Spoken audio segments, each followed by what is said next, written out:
Hello, all you reinventors out there. This is Leslie Jane Seymour, and we are going to talk about a different type of reinvention today. It's actually called Rethinking Your Attitude About Your Changing Midlife Body. And we're talking about hot flashes, gaining weight, losing hair, being exhausted, sexual dysfunction, all in 1/2 hour. How do you like that? The wonderful thing is I have the most fabulous friend of mine who has come to talk to us about that, Barbara Dehn. She is the award-winning author of The Hot Guide to a Cool, Sexy Menopause. She's a television health expert who's known as Nurse Barb on NBC's California Live. Listen to this podcast. You're going to learn so much. And then come join us on May 25th. She is going to do a class called Has Anyone Seen My Hormones? Your Midlife Health Questions Answered. Bring your questions and she will answer all of those. So here is the wonderful Barb Dehn, and you're going to laugh a lot and probably see yourself in what has happened to her and to all of us through this midlife challenge.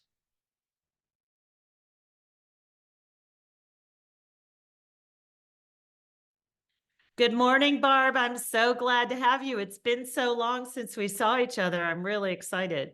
I love seeing you. Anytime we get a chance to be together, I love it.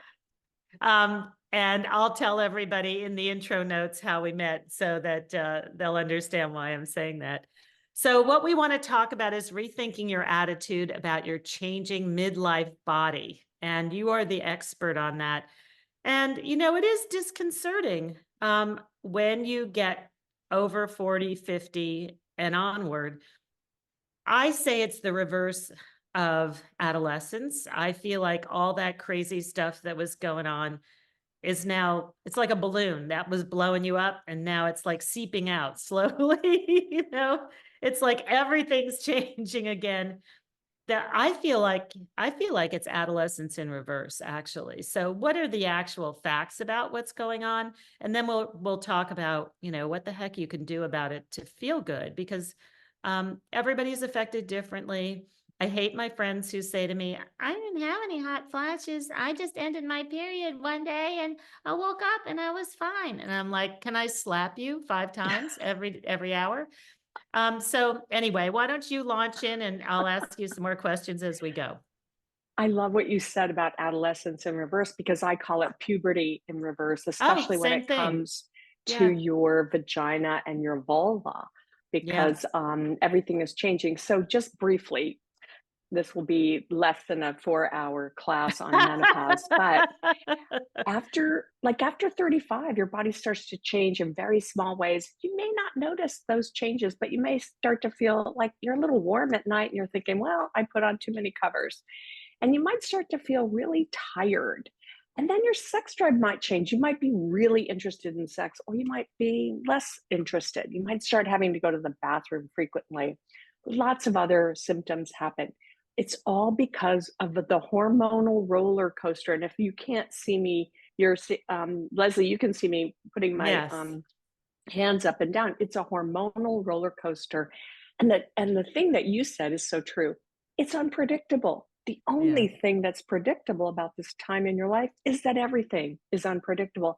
And your experience will be different than your friends.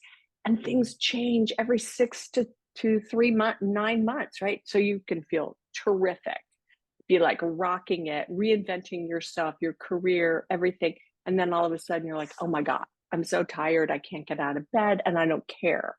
And also the brain fog starts. So you're like, I don't remember my kid's birthday party, let alone their birthday, right? So you're really changing a lot. And it's all due to this one hormone. And it's a normal hormone. It's a hormone that you've had in your body since puberty. It's called estrogen. And our bodies have so many estrogen receptors everywhere in our bones, in our muscles, in our brains, in our breasts, in our body. Every single system is impacted. And let me give you 2 examples. We fart more. Oh What? God, yes. Right? Our It's body terrible. odor. Right? Yes. Right. Oh my God, all those things. Well, recently when I was going to the gym after I just had breast surgery, and I was like at the gym because I wasn't using any deodorant. I was convinced that I was past deodorant. I don't know why I thought that. I'm sitting there, I'm going, God, these guys really smell. Like, what's going on? And I was like, I got home. I was like, it's me. I had no idea. Yes, things are Yes. different. Things are different, so everything is different, and what happens with my patients that they're not prepared.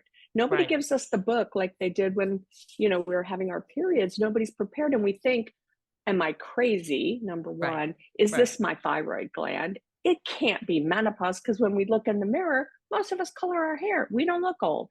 So Right. we don't associate it with this normal and natural transition in our lives, which can make it even more difficult, because then you go to your friends, their experience is different, or they're not having any symptoms. And you're like, Right. okay, did I not get the memo? What's going on here?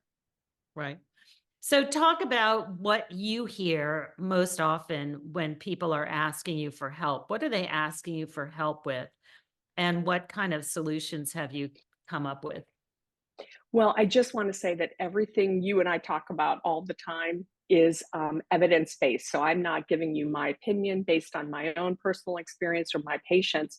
I'm certified by the Menopause Society, and that means I have to take lots of classes and I have to only give you evidence based information. And so what we find is, yes, a lot of people have hot flashes and night sweats, 75 to 80%. But what do people come in for? Guess what they come in for?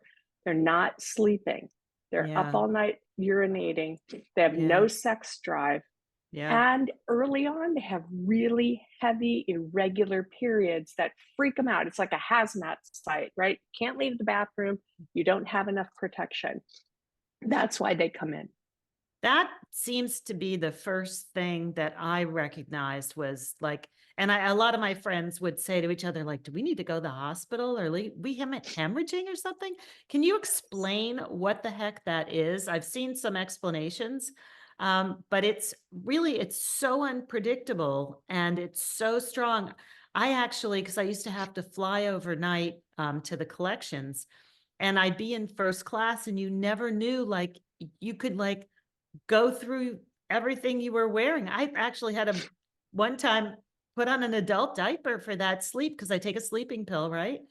And you don't know if you're just going to like bleed through everything. What the heck is that? You know what? It's so nice that you say that, because it really helps normalize that a lot of women Totally. have that experience. And we think, am I doing something wrong? Am I Right. dying? Right? Because Right. our Right. we link our periods Right. to so much, right? Right. And it's like, Yes. that's a lot of blood. Am I going to need a blood transfusion when I arrive in Yes. Paris? Right? Yes, exactly. Right? Well, some women do need a Totally. blood transfusion. And Oh, the really? reason is, yeah, because and if you have any women who, in Cubby Club who are black and there's a higher incidence of fibroids, their bleeding is so Ah. much heavier, Oh, so much more interesting. difficult, and they end up getting very anemic. So what happens in perimenopause is that hormonal roller coaster. We don't ovulate. We don't ovulate. We don't have a balance of estrogen and progesterone.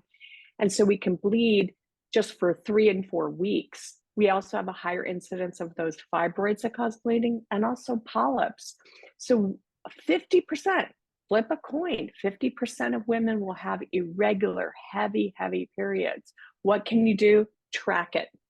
Track it. If it's more than 7 to 10 days of heavy bleeding, call your healthcare provider. If you can't leave the bathroom because you don't have enough protection, call your healthcare provider. If you're having significant pain, call your healthcare provider. So many women are afraid to call. They're like, Right. oh, the only thing they're going to do is a hysterectomy. Not true Oh, anymore. oh, Not interesting. true. A lot of times we can fix this with medication. We can fix it with minimally invasive procedures. So please don't let fear prevent you from getting the care that you need.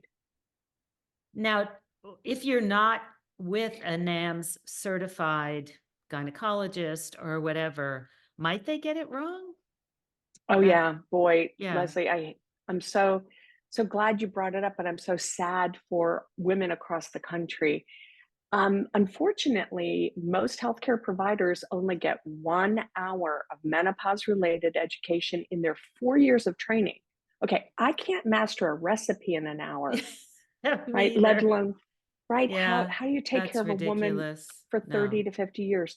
The best way to find someone is go to menopause.org. That's a nonprofit. They're not going to sell you anything. You put in your zip code and you can find a certified menopause provider like myself.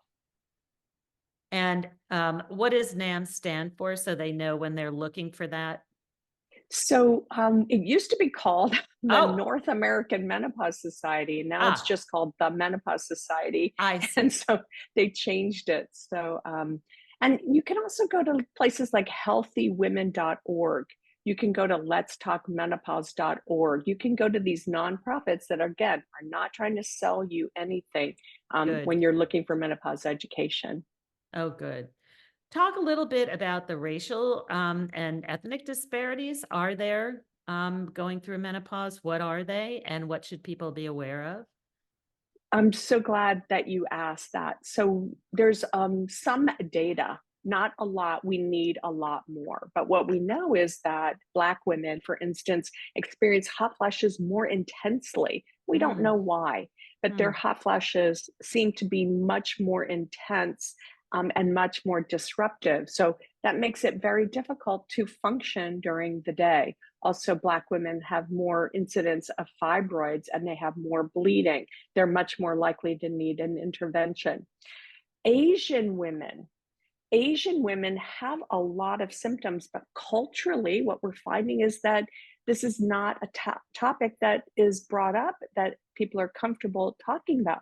However, when you do make it safe for women of Asian descent to talk about menopause, they're having hot flashes and night sweats, but most are complaining of muscle and joint aches. So they're oh, not experiencing the same temperature changes that Caucasian or white women are, but they're having a lot of muscle and joint aches. And they're like, hey, do I need to see an orthopedic surgeon? right. Do I need physical therapy? What happens?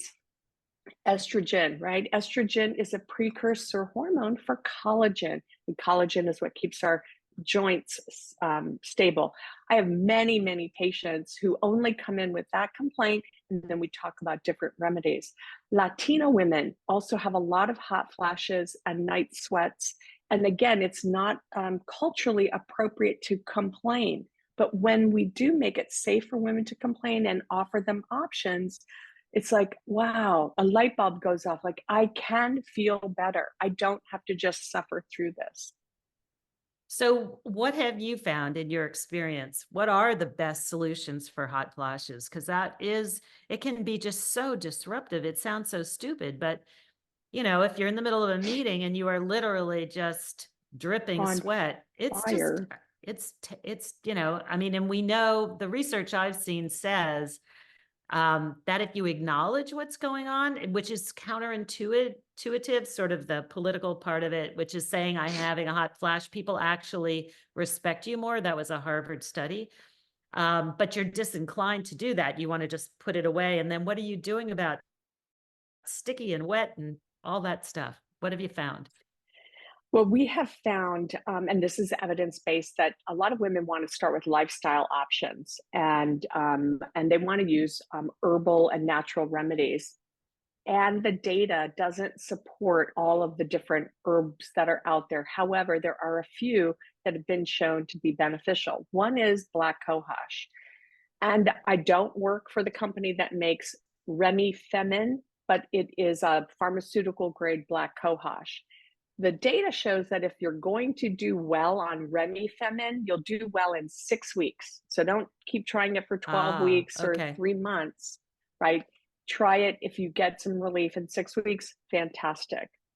Um, Other data has shown that Equell works well. That's from Nature Made Vitamins. I actually work with them because over the last 14 years, I've looked at the data, and it's a non-hormonal prescription-free remedy that's available at equell.com. Now, The other herbs that have been studied don't seem to work very well. So valerian root, wild yam cream, it doesn't work very well at all. But meditation, cognitive behavioral therapy, acupuncture, these things Oh, work really, really well. And we think it's because it disrupts what's happening in the brain, in the hypothalamus, that's our temperature regulating center. And it seems to increase natural serotonin levels. So, serotonin is that feel good hormone, that neurotransmitter.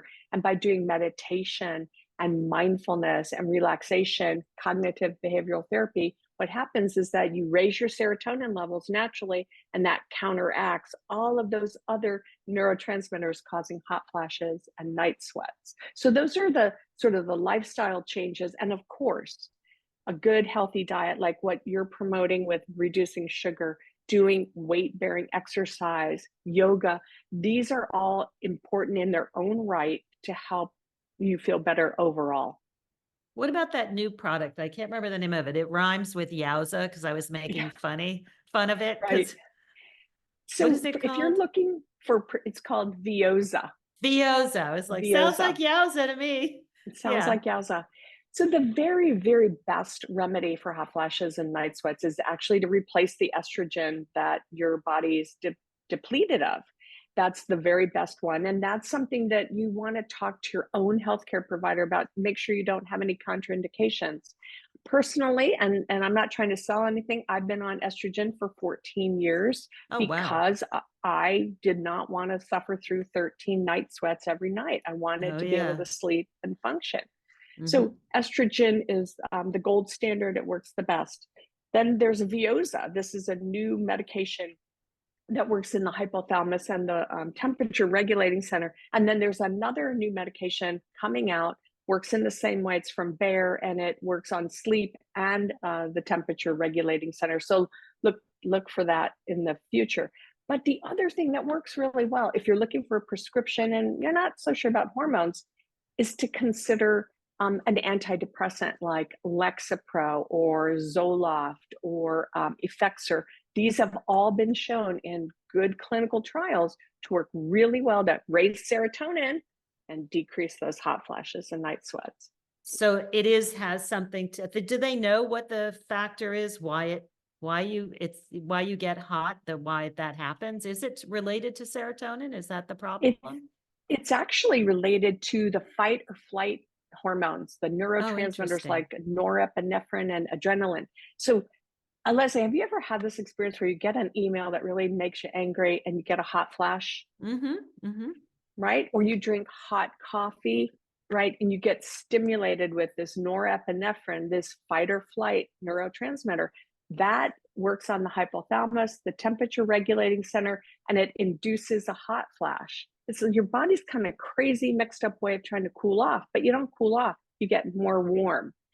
By raising serotonin, you blunt that effect. So you Oh. reduce those neurotransmitters, those fight or flight hormones, by raising serotonin levels. Hmm. So that's what we think at this point, and of course, there's ongoing research. So let's talk about sex drive. As I told you, when I turned, I think I was 57, the reason why I went on HRT was literally, it was like lights out. Like it was like, overnight, I went from normal person to literally nothing. I had a male doctor who was the head of Columbia. And I said to him, like, what do I do here? Like, I'd rather go to sleep, frankly. Don't wake me up. As long as you don't wake me up, it's fine with me. Um, but he said, oh, well, sometimes it comes back. And I was like, oh, that's great. So I'm like, what? Anyway, I know a lot of women feel this and they're ashamed and they're gritting their teeth through everything. I used to get angry letters when I ran More Magazine because I would say to women, menopause is okay. It's not your fault. And if you feel this way, you don't have to do everything the way you did it. And the men would write in and say, stop telling my wife that. You're ruining my life. But it's a fact and it's true. And we need to talk about it. And I know that you talk about it very openly. I'm so glad you brought it up. It happens. What happens is hormones are changing, right? And so then we can have less interest in sex and be like, yeah, sleep. I'm going to choose sleep every time because I'm exhausted. We know that sex drive is related to androgen production, and androgens are those male type hormones. Your vulva, the area of the labia, the area around the vagina, is rich with not only estrogen receptors, but also androgen receptors. And we don't know exactly the mechanism in the brain for libido or sex drive, but absolutely it's blunted at midlife. However, there are some things you can do right now to improve on that. So, first of all, I want to ask your listeners, when you wipe yourself, you're going to the bathroom, does the toilet paper ever stick? Because if it does, you have some vaginal dryness. If you have some vaginal dryness, you can very easily improve that with vaginal re-moisturizer. So you can get that over the counter. You don't need a prescription. Anyone you Use recommend? The good one? I like Reverie. It's Oh, Reverie, made I've by heard of it. Okay. Bonafide. You can get that online. You can Okay. also look for the vaginal remoisturizers. There's one called Refresh that's at every drugstore. Look for ones that have hyaluronic acid. Like you look for hyaluronic acid for your skin. If you're going to moisturize your skin, your face, then moisturize your vagina. Another easy one is go to Trader Joe's, get some coconut oil, and after a shower, rub some coconut oil into your vulva. This is great for women who are breast cancer survivors who don't want to put anything around their vulva. Coconut oil works as both a moisturizer and as a lubricant for sex. So moisturizers are different than lubricants. Now, you talked about sex drive. First thing is try to fix any dryness that you have. And then, whether you're in a partnered relationship or you're flying solo, masturbation using clitoral stimulators, not vibrators, clitoral stimulators, because they work really, really well to help women have orgasms. Because a lot of women are like, it's taken forever. I'm giving Right. up. Yes, that's what, right. That's what happens. Right. But Right. but if you use a clitoral stimulator, that works really well. Now, there's one called the Womanizer. There's one called Lilo Sona, which I recommend to my patients, and I don't work with any of these companies. So look for a clitoral stimulator, and you'll find most women find that instead of waiting 45 minutes and giving up, they might have an orgasm in 5 to 6 minutes, and they're pretty powerful because they're directed right at the site. Vaginal estrogen, Leslie, is something that I'm highly recommending. Most women have no reason not to take it, and it doesn't circulate through the whole body. Right. So You can, yeah, even if you've had breast cancer, you can use those, correct? They have found that it does not get into the system, correct? Thank you for saying that. Yes, Leslie, vaginal estrogen does not circulate through your system. It's such a tiny amount.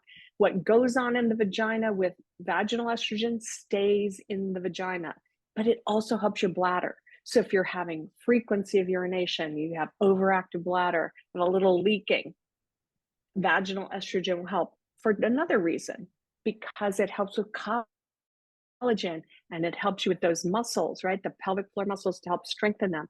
So vaginal estrogen helps restore that vaginal biome. It helps reduce odor. It helps reduce itching. It helps reduce irritation. So don't discount vaginal estrogen. Even if you don't want estrogen for your whole body, many of my patients are using just vaginal estrogen, whether they're partnered or not, right?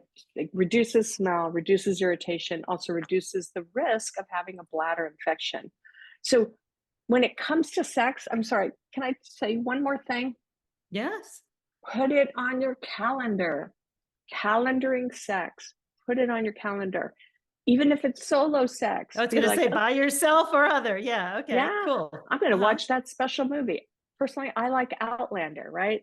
Put on, light some candles, put some music on, have a glass of wine, take a hot shower, a hot bath, get the party started.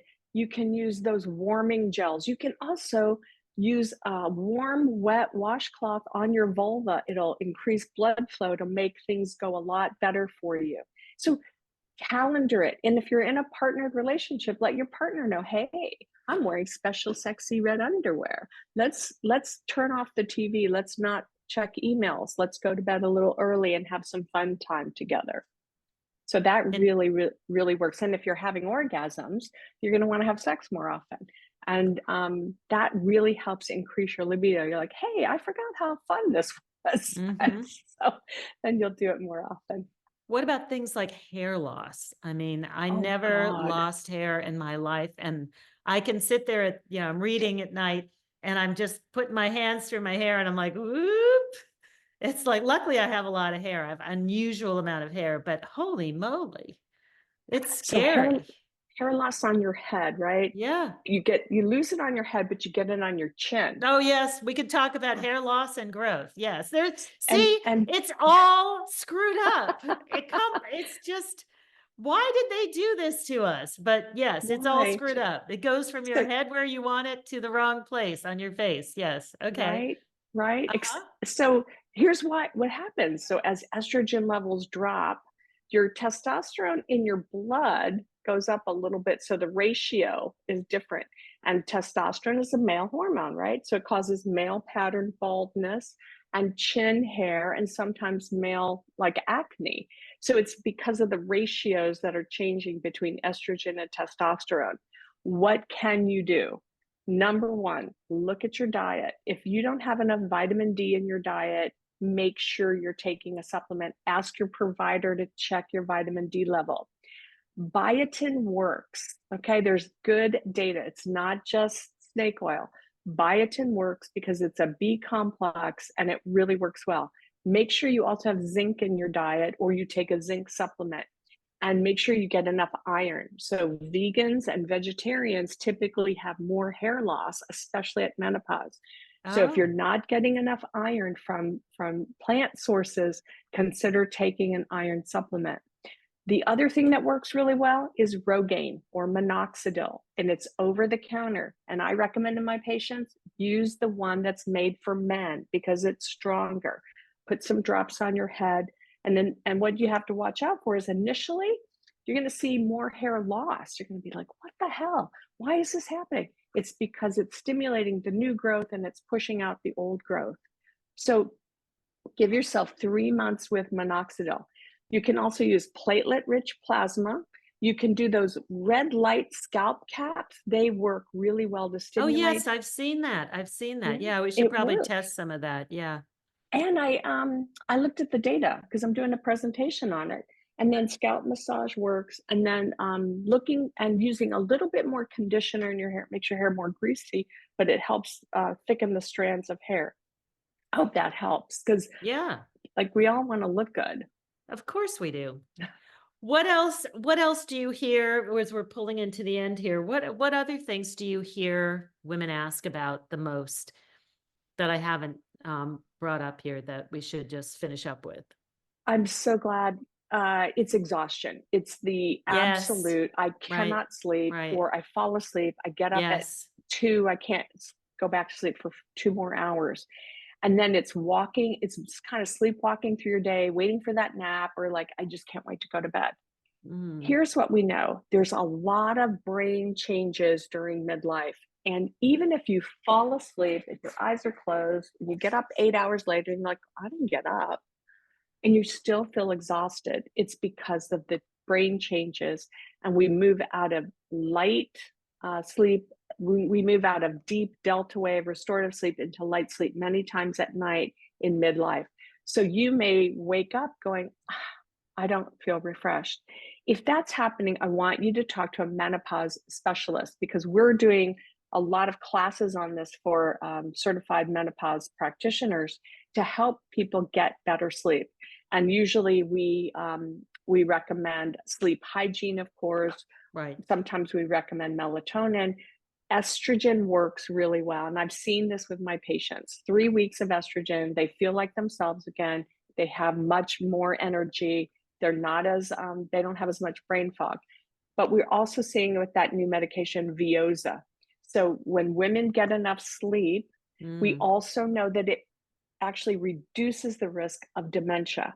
So don't be afraid to try using therapeutic um, options to get better sleep now, because it does have a longer term impact if you don't get enough sleep. I don't want you to suffer through it.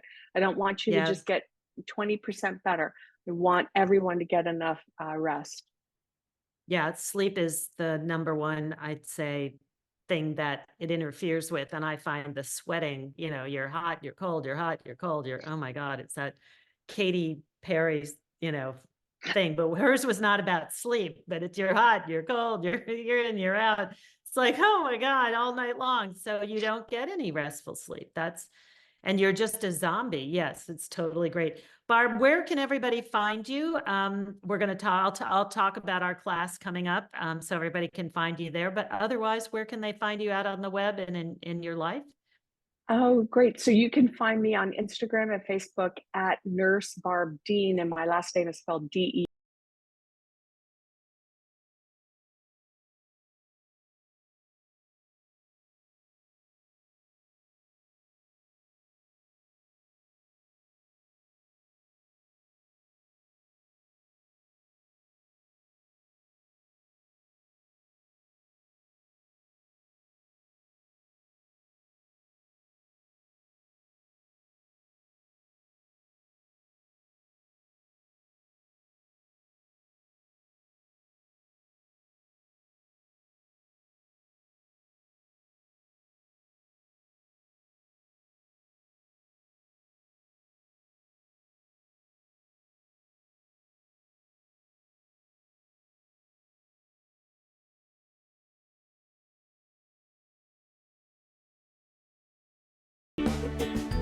So I hope you enjoyed this discussion with Barb. I hope you learned something. Check the show notes for the links to all the products that she's talking about, because as I said to you, we don't know how to spell all of those, and we don't know, we want to make sure you can get to all of them.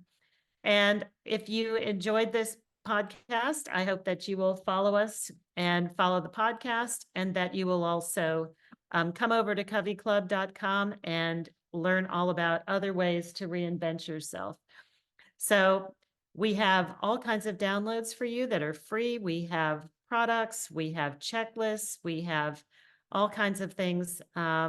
Anything you want, just put it into the little spyglass and write in reinvention, and you will be on your way. If you're serious about reinvention, come join the Covey Club. It's terrible to reinvent by yourself, I can tell you from having done it myself. And don't do it alone. Come join the wonderful women of Covey Club. They will offer you support, and they will offer you advice and all of their expertise. So take care until next time. Thanks a lot. See you then. Bye.